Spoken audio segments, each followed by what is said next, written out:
Merci beaucoup. La parole est à Alexis Joly. Merci Monsieur le Président, j'avais pas vu que vous étiez revenu. Cette délibération, c'est la démonstration de l'intérêt que vous portez en toutes circonstances en faveur des minorités.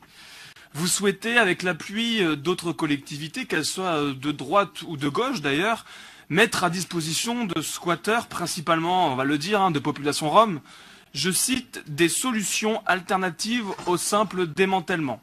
Alors, est-il nécessaire encore de rappeler que l'installation de ces campements est illégale et que plutôt que de faire respecter la législation française en évacuant l'ensemble de ces bidonvilles, eh bien vous mettez à disposition des Roms de la métropole des logements gratuits et en plus vous êtes fiers de le faire. Vous réjouissant ouvertement de voir notre pays se transformer en cours des miracles multiculturels, vous vous moquez de nos compatriotes en leur refusant une aide qui normalement devrait leur être réservée.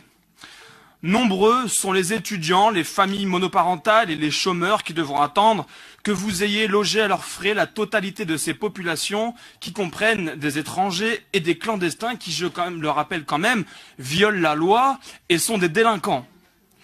Finalement, celui qui n'est pas français, eh bien lui, il aura droit à tout, il aura, même s'il est, et surtout s'il est en situation irrégulière, il aura droit à un logement gratuit, il aura droit aux soins gratuits, il aura droit à l'école gratuite, il aura droit au transport gratuit, il aura même droit à la discrimination positive à l'emploi, aux chèques et aux subventions diverses. Alors, vous allez nous accuser de diviser, d'opposer, de faire des différences, de dresser des barrières, etc. Eh bien, nous assumons. Nous assumons vouloir faire une différence entre les droits des étrangers et les droits des Français sur l'argent des Français.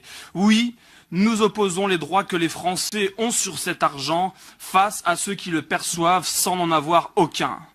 Vous avez été élus non pas par des citoyens du monde, mais par des Français. Et vous devez agir en leur nom pour leurs intérêts.